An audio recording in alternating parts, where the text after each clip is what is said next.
Good morning. Sunday tech ടൈമിൻ്റെ പുതിയൊരു എപ്പിസോഡിലേക്ക് എല്ലാവർക്കും സ്വാഗതം.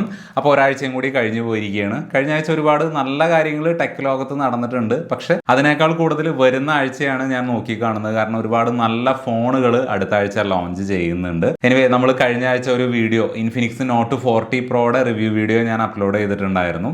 കണ്ടിട്ടില്ല എന്നുണ്ടെങ്കിൽ ചാനലിൽ അതുണ്ട്, അല്ലെങ്കിൽ ഡിസ്ക്രിപ്ഷനിൽ ആ വീഡിയോയുടെ ലിങ്ക് ഞാൻ കൊടുക്കാം, താല്പര്യമുള്ളവർക്ക് പോയി കാണാം. അപ്പം അങ്ങനെയൊക്കെയാണ് കഴിഞ്ഞ ആഴ്ച നടന്നത്. വേറെ എന്താ, തൃശ്ശൂരൊക്കെ നല്ല വേനൽ മഴ കിട്ടിയിട്ടുണ്ട്, ചൂടൊക്കെ ഗണ്യമായിട്ട് കുറഞ്ഞിട്ടുണ്ട്. കഴിഞ്ഞ ആഴ്ച KSEBയുടെ ബില്ല്, കറണ്ടിൻ്റെ ബില്ല് വന്നു. AC ഇട്ടതിനും ഫാൻ ഇട്ടതിനും എല്ലാത്തിനും കൂട്ടിയിട്ട് അങ്ങോട്ട് കിട്ടിയിട്ടുണ്ട്. സോ ആ മഴ പെയ്ത ആ ഒരു തണവുണ്ടല്ലോ, ആ ഒരു കറണ്ട് ബില്ല് കൊണ്ടുപോയി. എല്ലാവരുടെ അവസ്ഥ അതൊക്കെ തന്നെയായിരിക്കും. ഒന്നും ചെയ്യാനില്ല, വേറെ എന്താ ചെയ്യുക? കിടന്നുറങ്ങണം എന്നുണ്ടെങ്കിൽ വേറെ വഴിയില്ല, അതാണ് അവസ്ഥ. അപ്പോൾ നമുക്ക് ഫസ്റ്റ് ന്യൂസിലോട്ട് കിടക്കാം. ഗൂഗിളിൻ്റെ I/O ഇവന്റ് കഴിഞ്ഞ ആഴ്ച നടന്നിട്ടുണ്ടായിരുന്നു. പതിവ് പോലെ ഹാർഡ്വെയറുകളൊന്നും ആ ഒരു ഇവന്റിൽ വന്നിട്ടില്ല. സോഫ്റ്റ്വെയർ സംബന്ധമായിട്ടുള്ള കാര്യങ്ങൾ തന്നെയാണ്. അതും മെയിൻലി AI തന്നെയാണ് പ്രധാന ടോപ്പിക് ആയിട്ടുള്ളത്. അവരുടെ ജെമിനൈ എന്ന് പറയുന്ന ആ ഒരു AI ടൂള് ഗൂഗിളിൻ്റെ സമസ്ത മേഖലയിലോട്ടും ഇംപ്ലിമെൻറ്റ് ചെയ്യാനുള്ള ഒരു തുടക്കമാണ്. അങ്ങനെയാണ് എനിക്ക് തോന്നിയത്. അതിൽ മെയിൻലി എടുത്ത് പറയേണ്ടത് Gmailൽ ഈ ഒരു ജെമിനി AI ഇംപ്ലിമെൻറ്റ് ചെയ്യാനായിട്ട് പോവുകയാണ്. സോ അതിൻ്റെ ഗുണം എന്താണെന്ന് വെച്ച് കഴിഞ്ഞാൽ വലിയ മെയിലുകളൊക്കെ സമ്മറൈസ് ചെയ്ത് ചെറിയ രീതിക്ക് നല്ല ഷോർട്ടാക്കിയിട്ട് തരും. സോ അങ്ങനെ ഒരുപാട് നല്ല കാര്യങ്ങൾ, അല്ലെങ്കിൽ ഒരുപാട് സോഫ്റ്റ്വെയർ സംബന്ധമായിട്ടുള്ള മാറ്റങ്ങൾ അവിടെ വന്നിട്ടുണ്ട്. ഇനി അതുകൂടാതെ ആൻഡ്രോയിഡ് 15ൻ്റെ ബീറ്റ 2 വേർഷൻ ഇപ്പോൾ അവൈലബിൾ ആണ്. അതും ആ ഒരു ഇവൻറ്റിൽ തന്നെയാണ് ലോഞ്ച് ചെയ്തിട്ടുള്ളത്. അപ്പോൾ ടെസ്റ്റ് ചെയ്യുന്ന ആളുകളൊക്കെ ഉണ്ടെന്നുണ്ടെങ്കിൽ ഓൾറെഡി കിട്ടിയിട്ടുണ്ടാവും. എന്നാലും അതൊന്ന് നോക്കിയിട്ട് ചെയ്യുക. സാധാരണ ഒരു ഫോണൊക്കെ ഉപയോഗിക്കുന്ന ആളുകളാണെങ്കിൽ ഈ ഒരു ബീറ്റ ഡൗൺലോഡ് ചെയ്യാതിരിക്കുക. കാരണം ഫോൺ അടിച്ചു പോകാനും ബോർഡൊക്കെ പോകാനുള്ള ഒരു ചാൻസ് ഉണ്ട്. അതൊരു ടെസ്റ്റിംഗ് നടന്നുകൊണ്ടിരിക്കുന്ന ഒരു സെക്ഷനാണ്, അതിൻ്റെ സോഫ്റ്റ്വെയർ ആണ്. സോ സാധാരണക്കാർ അത് ഇൻസ്റ്റാൾ ചെയ്യാതിരിക്കുക എന്നുള്ളതാണ് എൻ്റെ ഒരു അഭിപ്രായം, പറഞ്ഞു എന്ന് മാത്രം. അപ്പോൾ അങ്ങനെയാണ് ബീറ്റ 2 ആൻഡ്രോയിഡ് 15ൻ്റെ വന്നിട്ടുണ്ട്. iOS 17.5ൻ്റെ ഒരു മേജർ സോഫ്റ്റ്വെയർ അപ്ഡേഷൻ കഴിഞ്ഞ ആഴ്ച ആപ്പിൾ ഡിവൈസുകൾക്ക് കിട്ടിയിട്ടുണ്ട്. മേ ബി ഇതായിരിക്കും ഫീച്ചർ വൈസ് അപ്ഡേഷൻ കിട്ടുന്ന iOS 17ലുള്ള ലാസ്റ്റ് അപ്ഡേഷൻ. ഇനി വരികയാണെന്നുണ്ടെങ്കിൽ മിക്കവാറും അത് സെക്യൂരിറ്റി പാച്ചുകൾ മാത്രമായിരിക്കും. കാരണം ജൂലൈ 10 iOS 18ൻ്റെ ലോഞ്ച് ഉണ്ടാകും എന്ന് പ്രതീക്ഷിക്കുന്നുണ്ട്. അവരുടെ ഒരു WWDC ഉണ്ടല്ലോ, ആ ഒരു ഇവൻറ്റ് ജൂൺ 10 എക്സ്പെക്റ്റ് ചെയ്യുന്നത്. സോ ഈ ഒരു സോഫ്റ്റ്വെയറിലും പ്രശ്നങ്ങൾ അവസാനിക്കുന്നില്ല ആപ്പിളിൻ്റെ. കാരണം ഓൾറെഡി iOS 17.4ഉം 4.1 ബാറ്ററി ഡ്രെയിൻ ആവുന്ന ഇഷ്യൂ, അതേപോലെ ഫോൺ ഹീറ്റ് ആവുന്ന ഇഷ്യൂ ഒക്കെ ഭയങ്കരമായിട്ട് കംപ്ലയിൻ്റ് ഉണ്ടായിരുന്നു. ഈ 17.5ത്തെ പ്രശ്നം എന്താണെന്ന് വെച്ച് കഴിഞ്ഞാൽ, നമ്മൾ വർഷങ്ങൾക്ക് മുന്നേ വരെ ഡിലീറ്റ് ചെയ്ത ഫോട്ടോസ് ഓട്ടോമാറ്റിക്കായിട്ട് റിസ്റ്റോർ ചെയ്ത് നമ്മളുടെ ഗാലറിയിലോട്ട് വരുന്നു എന്നുള്ളതാണ്. സോ അത് ഭയങ്കര ഇഷ്യൂ ആയിട്ടുണ്ട് കേട്ടോ പല സ്ഥലങ്ങളിലും. കാരണം ആപ്പിൾ അപ്പോൾ ഇപ്പോഴും നമ്മൾ കളഞ്ഞിട്ടുള്ള ഫോട്ടോസും നമ്മളുടെ പേഴ്സണൽ മൊമെൻറ്റ്സും ഒക്കെ ആപ്പിൾ ഇപ്പോഴും എവിടേക്കോ അവരുടെ സെർവറിൽ അത് സേവ് ചെയ്ത് വെക്കുന്നുണ്ട്, സ്റ്റോർ ചെയ്ത് വെക്കുന്നുണ്ട്. അതുകൊണ്ടാണ് ഇപ്പോൾ ഈ ഒരു 17.5ൻ്റെ സോഫ്റ്റ്വെയർ അപ്ഡേഷൻ വന്നപ്പോൾ അത് കയറി വന്നത് എന്നുള്ളതാണ് മൊത്തത്തിൽ വരുന്നൊരു വാർത്ത.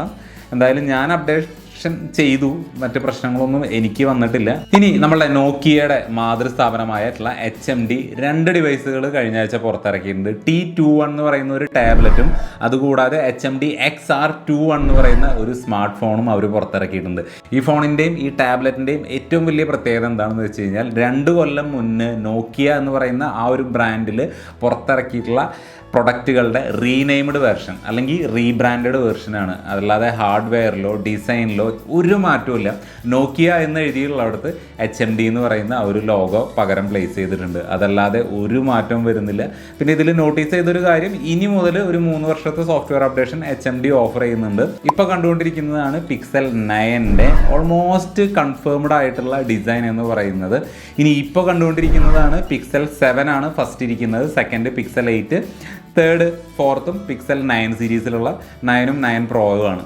സോ ഡിസൈനിൽ ആ ഒരു ക്യാമറയുടെ ഏരിയയിൽ ചെറിയൊരു വ്യത്യാസം വന്നിട്ടുണ്ട് എന്നുള്ളതല്ലാതെ കാര്യമായിട്ടുള്ള വ്യത്യാസമൊന്നും പറയാനായിട്ടില്ല. എന്തായാലും അങ്ങനെയൊക്കെയാണ് Pixel 9ൻ്റെ ഡിസൈൻ വരുന്നത്. ജസ്റ്റ് കാണിച്ചു എന്ന് മാത്രം. ഈ ഒരു ഇമേജുകളൊക്കെ നമ്മൾ ഓൾറെഡി മുന്നേ ഷെയർ ചെയ്തിട്ടുണ്ടായിരുന്നു.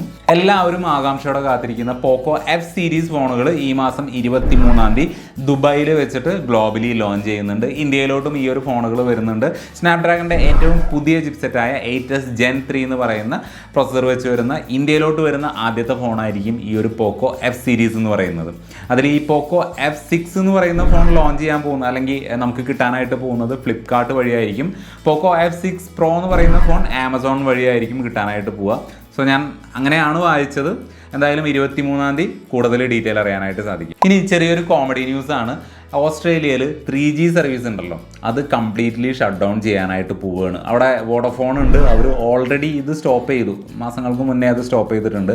ഇതിപ്പോൾ ഗവൺമെൻറ് ഒഫീഷ്യലി ആ ഒരു 3G സർവീസ് ഷട്ട് ഡൗൺ ചെയ്തു, ഓൾറെഡി ഷട്ട് ഡൗൺ ചെയ്തു. ഇനി 2 സർവീസ് പ്രൊവൈഡേഴ്സ് അവർ ഒരു 3 മാസം കൂടിയും ഈ ഒരു 3G സർവീസ് എക്സ്റ്റെൻഡ് ചെയ്യുന്നുണ്ട് എന്നുള്ളതാണ് ഞാൻ വായിച്ചത്.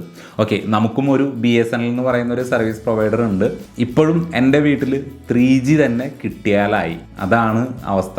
അതുകൊണ്ടൊരു കോമഡി ന്യൂസാണ്, കമ്പയർ ചെയ്യാനും ഒന്നിനു വേണ്ടി പറഞ്ഞതല്ല, ഒരവസ്ഥ അല്ലേ.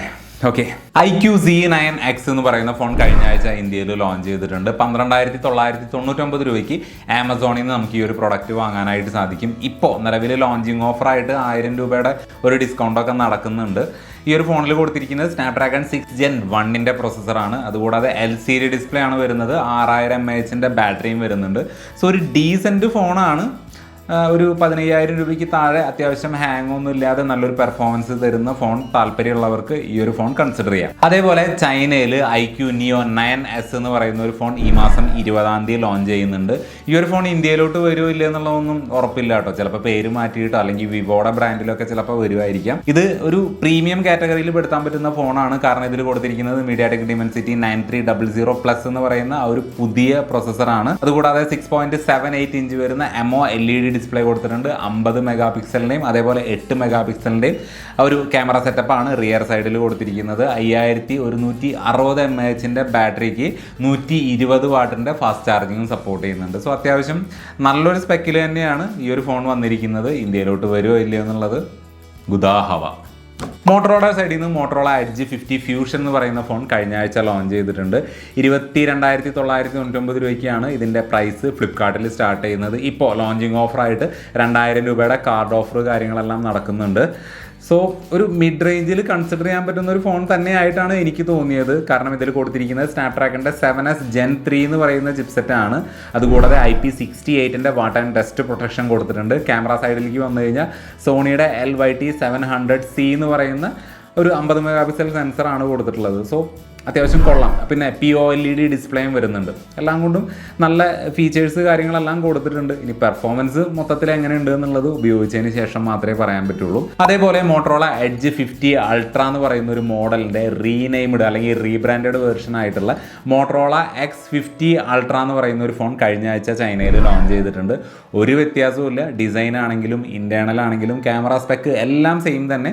ജസ്റ്റ് പേര് മാത്രം എഡ്ജ് 50 അൾട്ര എന്നുള്ളത് മാറ്റിയിട്ട് X50 അൾട്ര എന്ന് മാറ്റിയിട്ടുണ്ട് മാത്രം. സ്നാപ്ഡ്രാഗണിൻ്റെ 8 Gen 3 തന്നെയാണ് വരുന്നത്. ഇന്ത്യയിലോട്ട് വരികയാണെന്നുണ്ടെങ്കിൽ ഏകദേശം 50,000 രൂപയ്ക്കാണ് ഇതിൻ്റെ പ്രൈസ് എക്സ്പെക്ട് ചെയ്യുന്നത്. കാരണം അവരുടെ ഇപ്പം നിലവിലുള്ളതിൽ ഒരു പ്രീമിയം കാറ്റഗറിയിൽ പെടുത്താൻ പറ്റുന്ന ഒരു ഫോണാണ് ഈ ഒരു X50 അൾട്ര അല്ലെങ്കിൽ എഡ്ജ് 50 അൾട്ര എന്ന് പറയുന്നത്. അതേപോലെ മെയ് 7-ാം തീയതി ലോഞ്ച് ചെയ്ത ആപ്പിളിൻ്റെ iPad സീരീസുകൾ ഇപ്പോൾ നമുക്ക് വാങ്ങാനായിട്ട് സാധിക്കും. ആപ്പിളിൻ്റെ ഒഫീഷ്യൽ വെബ്സൈറ്റ്, ആമസോൺ, ഫ്ലിപ്കാർട്ട് അതുപോലുള്ള ഇ-കൊമേഴ്സ് വെബ്സൈറ്റിൽ നിന്നൊക്കെ ഈ ഒരു പ്രൊഡക്റ്റ് ഇപ്പോൾ അവൈലബിൾ ആണ്. എയർ സീരീസും അതേപോലെ പ്രോ സീരീസും രണ്ടും അവൈലബിൾ ആണ്. പെൻസിൽ, കീബോർഡ് എല്ലാം കിട്ടും. ഓക്കെ, ഇതിൻ്റെ നമ്മളുടെ പ്രോ വേരിയൻറ്റ് അതിൻ്റെ തിക്നെസ് ഓൾറെഡി നമ്മൾ ഡിസ്കസ് ചെയ്തതാണ്. 5.1 mm മാത്രമാണ് ഈ പ്രോ വേരിയൻറ്റിൻ്റെ തിക്നെസ് എന്ന് പറയുന്നത്. അത്രയും തിന്നായിട്ടാണ് ആ ഒരു ടാബ്ലറ്റ് വരുന്നത്. അത് ജെറി റിഗ് എവരിത്തിങ് എന്ന് പറയുന്ന ഒരു യൂട്യൂബർ ഉണ്ട്. അദ്ദേഹം ഈ ഒരു പ്രൊഡക്റ്റുകളുടെ ഒക്കെ ഡ്യൂറബിലിറ്റി ടെസ്റ്റ് നടത്തുന്ന ഒരാളാണ്. അപ്പോൾ അദ്ദേഹം ഈ ഒരു ടാബ്ലറ്റിൻ്റെ ടെസ്റ്റും നടത്തിയിട്ടുണ്ട്. അത്യാവശ്യം നല്ല രീതിക്ക് ബെൻഡ് ആവുന്നുണ്ട്. ചെറിയ രീതിക്ക് ഫോഴ്സ് കൊടുത്താലും പവർ കൊടുത്താലും അത് ബെൻഡ് ആവുന്നുണ്ട്. അതേപോലെ ഇച്ചിരി കനത്തിൽ കൊടുത്തപ്പോൾ അതിൻ്റെ ചാർജിങ് പോർട്ടിൻ്റെ ആ ഒരു ഭാഗത്ത് വെച്ചിട്ട് ടാബ്ലറ്റ് ഒടിഞ്ഞു പോവുകയും ചെയ്തിട്ടുണ്ട്.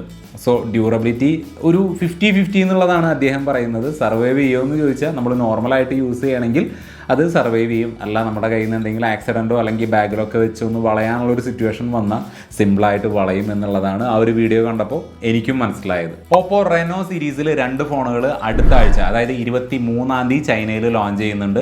അതിൻ്റെ ലൈവ് ഇമേജുകളും ടീസർ കാര്യങ്ങളൊക്കെ ഓപ്പോ പുറത്ത് വിട്ടിട്ടുണ്ട്. ഈ ഒരു ഫോണിൽ, അതായത് റെനോ 12 കൊടുത്തിരിക്കുന്നത് Dimensity 8250 എന്ന് പറയുന്ന ഒരു പ്രോസസ്സറാണ്.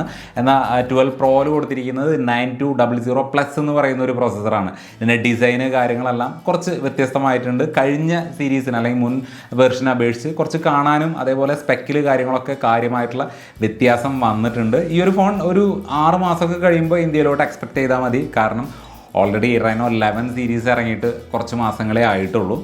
സോ ഇങ്ങനെ 2 ഫോണുകൾ ചൈനയിൽ ഓപ്പോയുടെ സൈഡിൽ നിന്ന് ലോഞ്ച് ചെയ്യാനായിട്ട് പോകുന്നുണ്ട്. ഈ റെനോ സീരീസ് ഫോണുകളുടെ ഒപ്പം തന്നെ ഓപ്പോയുടെ സൈഡിൽ നിന്ന് എൻകോ എയർ 4 Pro എന്ന് പറയുന്ന TWS കൂടെ ചൈനയിൽ 23-ാം തീയതി ലോഞ്ച് ചെയ്യുന്നുണ്ട്. ഈ എൻകോ സീരീസിൽ വരുന്ന TWSകൾ അത്യാവശ്യം നല്ല പെർഫോമൻസ് തരുന്ന ഒരു പ്രൊഡക്റ്റ് തന്നെയാണ്. എനിവേ ഇതിൻ്റെ സ്പെക്ക് നോക്കുകയാണെങ്കിൽ ബ്ലൂടൂത്ത് വെർഷൻ 5.4 ആണ് കൊടുത്തിരിക്കുന്നത്. ഹൈറസ് ഓഡിയോ സപ്പോർട്ട് കാര്യങ്ങളെല്ലാം വരുന്നുണ്ട്. ANC ENC അങ്ങനെയുള്ള എല്ലാ സംഭവങ്ങളും വരുന്നുണ്ട്. അതുകൂടാതെ 3D സൗണ്ട് സപ്പോർട്ടിങ്ങും ഇതിൽ വരുന്നുണ്ട്. ഏകദേശം $40 ആണ് എക്സ്പെക്റ്റ് ചെയ്യുന്നത്. ഈ ഒരു ഫോൺ ഇന്ത്യയിലോട്ട് നേരത്തെ വരുമോ അതോ ഇന്ത്യയിൽ ആ ഒരു റെനോ സീരീസുകൾ ഇറങ്ങുന്നതിൻ്റെ ഒപ്പം വരുമോ എന്നുള്ളത് അറിയില്ല. എന്തായാലും ഇങ്ങനൊരു TWS ചൈനയിൽ അടുത്ത ആഴ്ച ലോഞ്ച് ചെയ്യുന്നുണ്ട്. ഷവോമിയുടെ സൈഡിൽ നിന്ന് റെഡ്മി K70 Ultra എന്ന് പറയുന്ന ഒരു ഫോൺ വരും മാസങ്ങളിൽ ചൈനയിൽ ലോഞ്ച് ചെയ്യുന്നുണ്ട്. പല സർട്ടിഫിക്കേഷൻ വെബ്സൈറ്റിലും ഇതിൻ്റെ ഡീറ്റെയിൽ കാര്യങ്ങളെല്ലാം വന്നിട്ടുണ്ട്. ഈ K സീരീസിലുള്ള ഫോണുകളൊന്നും ഇന്ത്യയിലോട്ട് വരാറില്ല. അത് മിക്കവാറും റീബ്രാൻഡ് ചെയ്ത് പോക്കോ സീരീസിലുള്ള ഏതെങ്കിലും ഫോണുകളായിട്ടാണ് ഇന്ത്യയിലോട്ട് വരാറ്. എനിവേ ജസ്റ്റ് ഒന്ന് ഷെയർ ചെയ്തു എന്ന് മാത്രം. LG ടോൺ ഫ്രീ സീരീസിൽ, അതായത് TWSകളുടെ ഒരു സീരീസാണ്, അതിൽ T90S എന്ന് പറയുന്ന പുതിയൊരു മോഡൽ ഈ മാസം അവസാനം അല്ലെങ്കിൽ അടുത്ത മാസം ആദ്യത്തിൽ LGയുടെ സൈഡിൽ നിന്ന് വരുന്നുണ്ട്. ഇതിൻ്റെ ഏറ്റവും വലിയ പ്രത്യേകത എന്ന് പറയുന്നത് ഇതിൻ്റെ കേസ് UV ലൈറ്റ് കൊണ്ട് പ്രൊട്ടക്റ്റഡ് ആണ്. അതായത് നമ്മൾ ഈ ഒരു TWS ചെവിട്ടിലൊക്കെ വെച്ചിട്ട് അത് പുറത്തെടുക്കുമ്പോൾ അതിൽ ബാക്ടീരിയാസ് ഉണ്ടാവും. അത് ഈ ഒരു കേസിൽ വെക്കുമ്പോൾ ഇതിലുള്ള ഈ കേസിൻ്റെ ഉള്ളിലുള്ള UV ലൈറ്റുകൾ 99.99% കീടാണുക്കളെയും ബാക്ടീരിയാസിനെയും കൊല്ലുമെന്നാണ് പറയുന്നത്.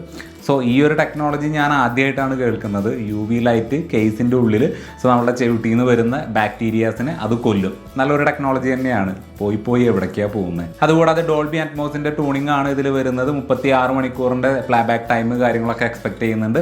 ANC ENC പോലുള്ള സംഭവങ്ങളൊക്കെ വരുന്നുണ്ട്. എന്തായാലും LG ടോൺ ഫ്രീ സീരീസിൽ ഒരു TWS കൂടെ അധികം വൈകാതെ വരുന്നുണ്ട്. Samsung Galaxy A73, A33, A54, A34 ഇത്രയും സീരീസുകളിൽ One UI 6.1ൻ്റെ അപ്ഡേഷൻ വന്നിട്ടുണ്ട്.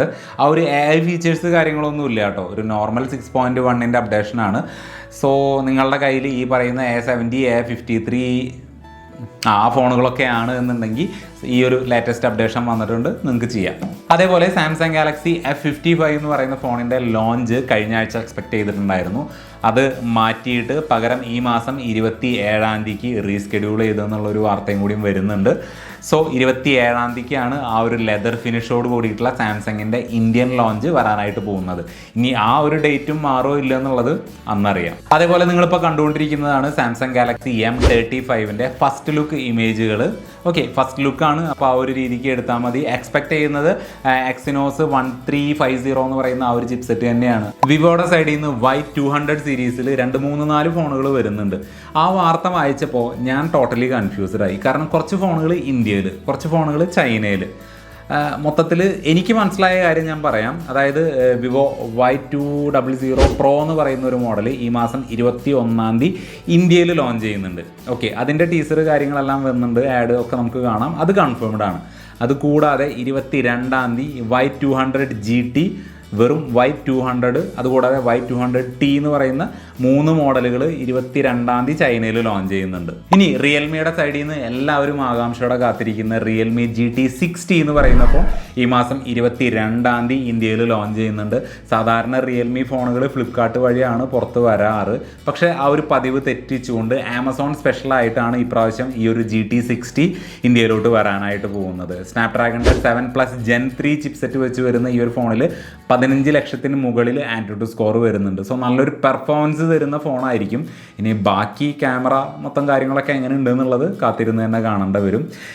എനിവേ നല്ലൊരു ഫോൺ റിയൽമിയുടെ സൈഡിൽ നിന്ന് വരുന്നുണ്ട്. ഇതിൻ്റെ ഒരു എക്സ്പെക്ട് ചെയ്യുന്ന പ്രൈസ് 40,000 രൂപയ്ക്ക് താഴെയാണ്. സോ അതൊരു ഇച്ചിരി കൂടിപ്പോയി. കാരണം 40,000 രൂപയ്ക്ക് OnePlusൻ്റെ 12R അവിടെ ഉണ്ട്. എന്നെ സംബന്ധിച്ചിടത്തോളം അതാണ് ഏറ്റവും ബെറ്റർ ആയിട്ടുള്ള ഒരു ഓപ്ഷൻ. 40,000 രൂപ നിങ്ങൾ സ്പെൻഡ് ചെയ്യുന്നുണ്ടെങ്കിൽ അതൊരു normal plus gaming plus camera എല്ലാത്തിനും അതൊരു ഓൾറൗണ്ടർ ഫോണാണെന്നാണ് എൻ്റെ ഒരു അഭിപ്രായം.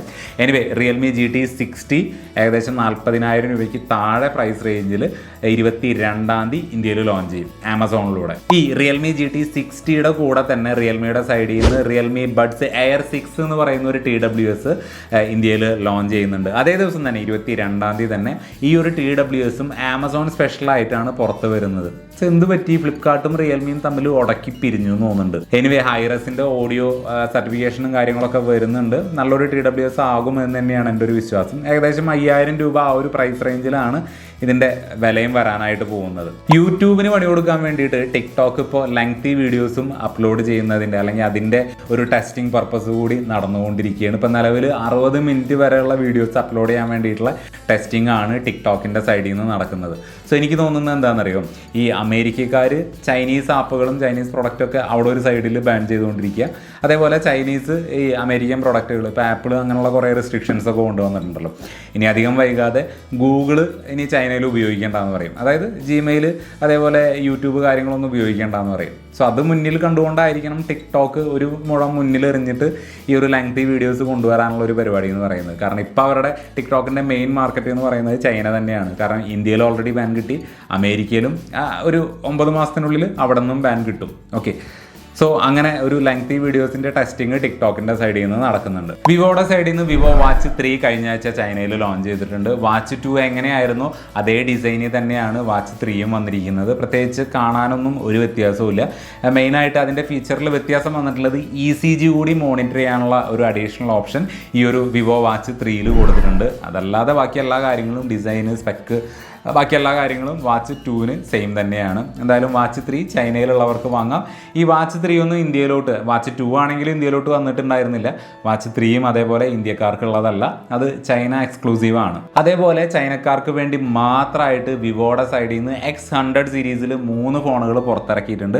Vivo X100S, Vivo X100S Pro, അതുകൂടാതെ വിവോ X100 Ultra എന്ന് പറയുന്ന 3 മോഡലുകൾ. ഇതിൽ ഈ X100 അതേപോലെ X100S Pro എന്ന് പറയുന്ന മോഡലുകളൊക്കെ നമുക്ക് മാറ്റി നിർത്താം. ഈ X100 Ultra എന്ന് പറയുന്ന സംഭവം ഉണ്ടല്ലോ, അതൊരു 1.5 മുതൽ തന്നെയാണ് കേട്ടോ.